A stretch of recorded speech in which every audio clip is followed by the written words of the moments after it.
I never thought the next message I'd get about my ex-boyfriend would involve buttercream icing and a heart-shaped cake. Yet there I was, standing in the quiet of my kitchen in the back of my little bakery, staring at my phone while the smell of freshly baked vanilla sponge drifted through the room.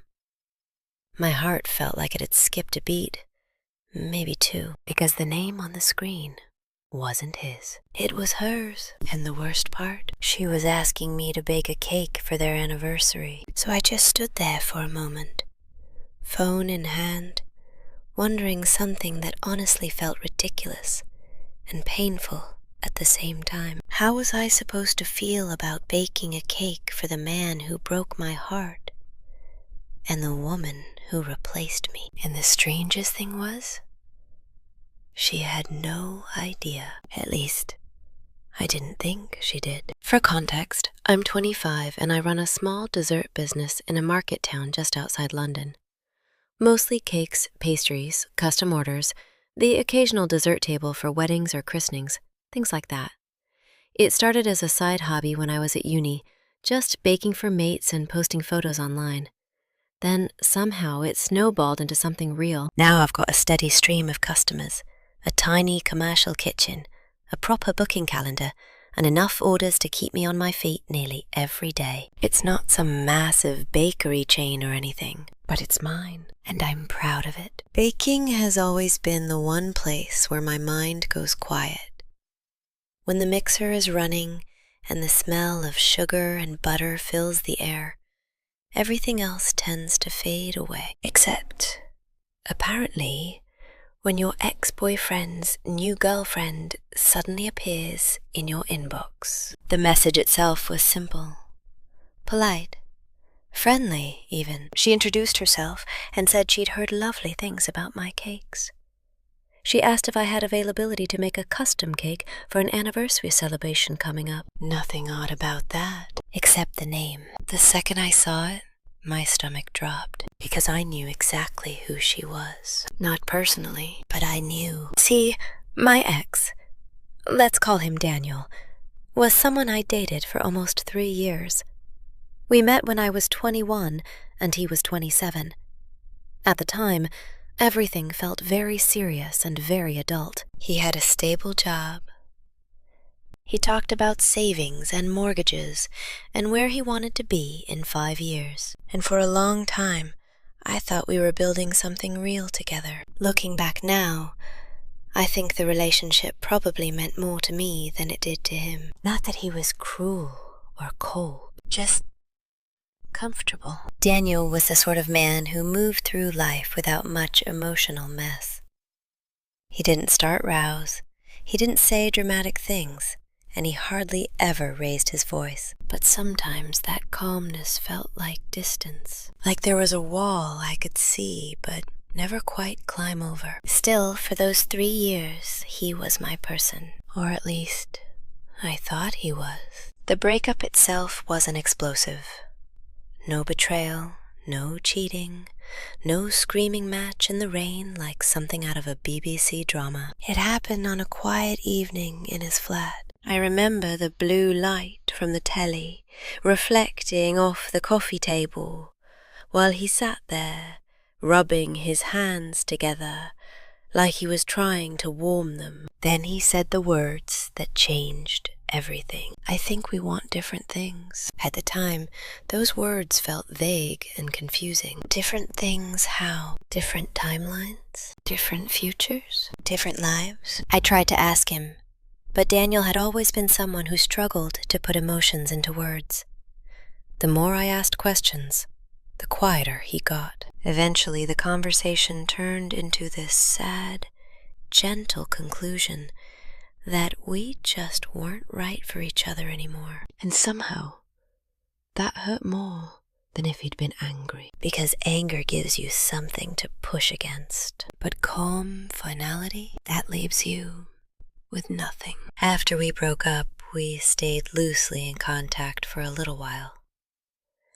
Not in a we're getting back together way, but in that awkward in-between space where neither person has fully let go yet. Sometimes I'd message him asking how work was going. Sometimes he'd reply with something short but friendly. Every time my phone lit up with his name, my heart would jump. And for a long time, I secretly hoped those messages would slowly pull us back together. But that never happened. Eventually, the replies became slower, shorter, less frequent. And one day, I realized something that felt like a punch to the chest. He wasn't coming back. Letting go of that final, tiny scrap of hope was honestly one of the hardest parts of the whole breakup. It's strange how grief works like that. You can accept something logically, but emotionally, it takes months, sometimes years, to really settle. Still, life moved forward. My bakery got busier. I met new people. I focused on building something for myself instead of living inside the ghost of a relationship that had already ended. And gradually, the sharp pain faded into something quieter, like a scar instead of an open wound. Then, a few months ago, a mutual friend casually mentioned something during dinner at the pub. Oh, by the way, Daniel's seeing someone new. I remember feeling my stomach tighten for a split second. But surprisingly, I didn't break. There was a strange mix of emotions. A little sadness, a little curiosity, but mostly acceptance. It had been nearly a year since the breakup by then. Of course he was dating again. That's how life works. Still, later that night, I did something I probably shouldn't have done. I looked at his Instagram, and there she was, the woman whose name had just popped up in my inbox today. She looked confident, pretty, a little older than me. And in the photos they'd posted together, Daniel looked happy. Not just smiling, happy.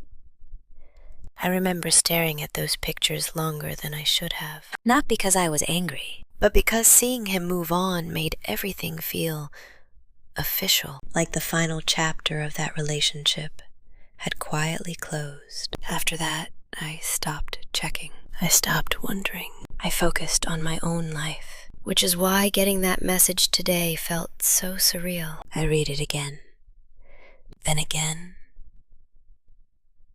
and then I set my phone down on the counter like it might explode. The kitchen was quiet, except for the hum of the fridge. Sunlight was coming through the window and reflecting off the stainless steel mixing bowl in front of me. And all I could think was one simple question. Out of every bakery in the area, why mine? The thing is, she didn't mention Daniel at all in her message. She simply asked if I could make a cake for their anniversary. But I knew the moment I saw her name, which meant she probably didn't realize who I was. Or maybe she did, and that possibility made my stomach twist in a completely different way. Because if she knew, what did that mean? Was this some kind of weird test? A coincidence? Or something else entirely?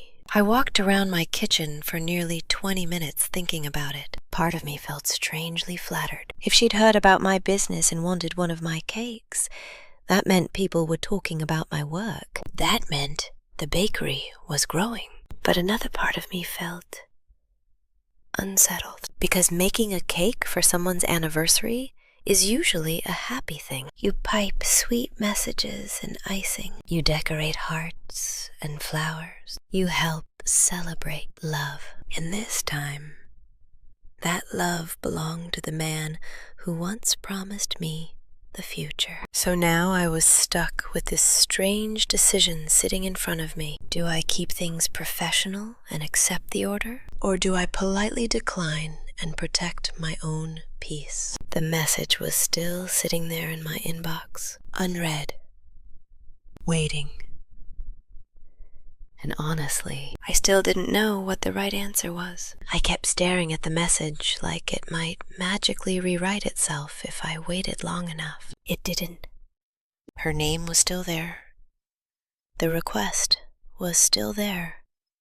And my phone screen kept glowing softly on the kitchen counter while my brain tried to untangle emotions I didn't even realize were still inside me. The strangest part was that the message itself was perfectly normal, friendly, polite, professional. If it had come from literally anyone else, I would already have replied with my usual questions about cake size, flavor preferences, decoration ideas, collection time, and budget. But because it was her, my brain had suddenly turned a simple business transaction into a full emotional crisis. I picked up my phone again and reread the message. Hi, my name is Olivia. I've heard amazing things about your cakes and was wondering if you'd be available to make a custom one for an anniversary next week. Olivia. Seeing the name again made my chest tighten just slightly. It was the same name I'd seen on Daniel's social media months earlier. Same smile. Same woman standing beside him in photos. And now she was in my inbox, asking me to help celebrate their relationship. Life has a strange sense of humor sometimes. I set the phone down again and rubbed my temples. Right, I muttered to myself in the empty kitchen. Think like a business owner. Because logically, that's what this should be. Just business. Customers come from everywhere. People order cakes for birthdays, weddings, graduations, baby showers, anniversaries. My job is to bake them something beautiful and delicious. Their personal life shouldn't matter, except it did, more than I wanted to admit. I leaned against the counter and stared out the kitchen window at the quiet street outside. A delivery van rolled past slowly, and somewhere down the road, a dog barked. Everything felt so normal. Meanwhile, my brain was running through every possible angle of this situation. What if she knew who I was? What if Daniel had told her about me? It wasn't like our relationship had been some tiny secret. We'd dated for 3 years. I'd met his mates, his co-workers, even his sister at Christmas. If Olivia had been around Daniel for any amount of time, there was a chance she knew my name. And if she knew my name, then she knew exactly whose bakery she was messaging. That thought made my stomach flip. Because if that was true, then this message suddenly felt very different. Was it curiosity? Was she trying to see me? Was she testing something? Or maybe I was just overthinking everything. That was also a very real possibility. After all, my bakery had grown a lot in the past year. People shared photos online, tagged my page, recommended me in local Facebook groups. She might have simply searched "best cake shop near me" and found my business. No hidden meaning, no drama, just a customer placing an order. Still, the coincidence felt almost too perfect. I walked back over to the counter and unlocked my phone again. My thumb hovered over the screen while I opened her profile. Her account was public. The first thing I noticed was how confident she looked in her photos. The kind of woman who seemed comfortable in her own skin. Stylish clothes, bright smile, city weekends, little countryside trips, rooftop cocktails, coastal holidays. And sure enough, Daniel appeared in several of them. There was one photo of them sitting outside a restaurant with wine glasses raised in a toast. Another where they were hiking somewhere green and windy. And then one picture that made my chest tighten a bit. They were standing close together, Daniel's arm around her shoulders, both of them smiling straight at the camera. The caption simply said, "Almost 1 year." I stared at that photo longer than I should have. Almost 1 year. Which meant they probably started dating only a few months after Daniel and I broke up. I felt a tiny sting in my chest at that realization, even though I knew it shouldn't matter anymore. Time has a funny way of smoothing pain. But sometimes little reminders still sneak through the cracks. I closed the app and placed my phone back on the counter. Then I laughed quietly to myself. Honestly, I said out loud, you're spiraling over a cake. And strangely enough, that realization helped a bit. Because when you stepped back, The situation really was a bit absurd. I wasn't being asked to attend their anniversary dinner. I wasn't being asked to watch them celebrate. I was being asked to bake something I do every single day. But the emotional part of my brain wasn't ready to let it go that easily, because baking is personal for me. Every cake I make has a purpose. Someone's birthday, someone's wedding, someone's big life milestone. And anniversary cakes are usually meant to celebrate love stories. Stories that continue. Stories that grow. Stories that last. Meanwhile, mine with Daniel had quietly ended on a sofa in his flat. No dramatic ending, just finished. I pulled out a chair and sat down at the little table in the corner of the kitchen. My laptop was open there, showing tomorrow's order list. Chocolate mousse cake, Victoria sponge, a 3-tier wedding cake I'd been planning for weeks. My business had grown so much since the breakup. Back then I was still figuring things out, juggling baking with part-time work at a cafe. Now this bakery was my full-time life. In some strange way, the end of that relationship had pushed me to focus harder on building something for myself. I had poured my energy into this place, into these cakes, into creating something that belonged entirely to me. And now the past had just walked back into my inbox, asking for dessert. I sighed and opened the message again. Then I noticed something new. She'd sent a follow-up. My stomach tightened as I opened it. Sorry to bother you again. Just wanted to check if you saw my message. Our anniversary dinner is next Saturday, and I'd really love to order from you if possible. Next Saturday. That meant I still had time to decide. But now she was clearly waiting for a reply, which meant ignoring it would be unprofessional. I rubbed my hands together slowly, feeling the familiar roughness of skin dried out by flour and washing up. This business had rules. Customers deserved responses, even when the situation was awkward. So I opened the reply box. Then I froze, because the moment my fingers hovered over the keyboard, the question hit me again. What exactly was I agreeing to if I said yes? Would Daniel recognize the cake? Would he realize where it came from? Would Olivia tell him? Would he feel awkward? Would he laugh? Would he even care? And the thought that hit hardest of all, what if he didn't care at all? That possibility felt strangely heavier than the others. Because if he didn't care, it meant our entire relationship had truly become nothing more than a closed chapter in his life. Meanwhile, here I was, standing in my kitchen, debating emotional philosophy over icing. I leaned back in my chair and let out a slow breath. Then I tried to picture something simple. What if this order came from someone named Sophie or Hannah? Or literally any other person in the world. I would accept it without hesitation. Which meant the real problem wasn't the order. The problem was my own unresolved feelings. And maybe, just maybe, the healthiest thing I could do was treat this exactly the way I treat every other customer. With professionalism, with respect, and with a bloody good cake. Still, my fingers hovered over the keyboard for nearly a full minute before I finally started typing. Hi, Olivia. Yes, I saw your message. I paused there, because once I sent this reply, the decision would be made, and there would be no going back. My thumb hovered over the send button, while my heart thumped slowly in my chest. And I couldn't help wondering one last thing. Would this end up being a completely normal cake order, or the strangest full circle moment of my entire life? My thumb hovered over the screen for a few seconds longer than it should have. Then I hit send. Hi, Olivia. Yes, I saw your message. I'd be happy to help with your anniversary cake.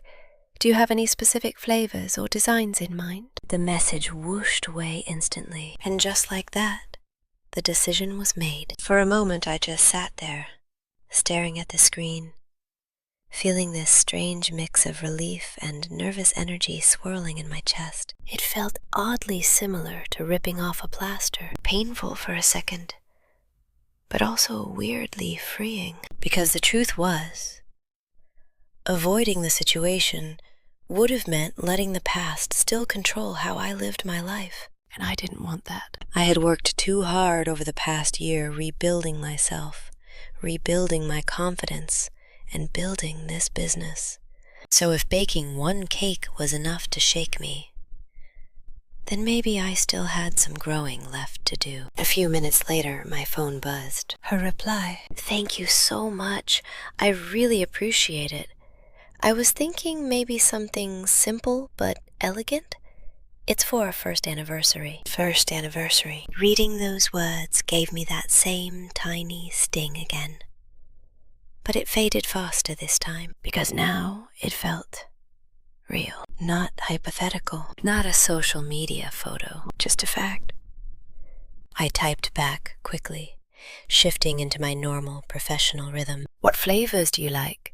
I can send a few suggestions." The conversation moved surprisingly smoothly after that. Vanilla sponge with strawberry filling, light whipped cream frosting, minimal decoration with small buttercream flowers. Elegant, but not too flashy. Honestly, it sounded like a beautiful cake. And strangely enough, the more we talked about design details, the more my brain switched back into baker mode. By the time we finalized the order and scheduled collection for Saturday afternoon, the emotional storm in my head had calmed quite a bit. Work has a funny way of grounding you. Once the details were confirmed, she sent the deposit through my booking system. Official order placed. Transaction complete. And just like that, Olivia became a customer. Not my ex's girlfriend. Not some symbol of the past. Just another name on the order list. At least,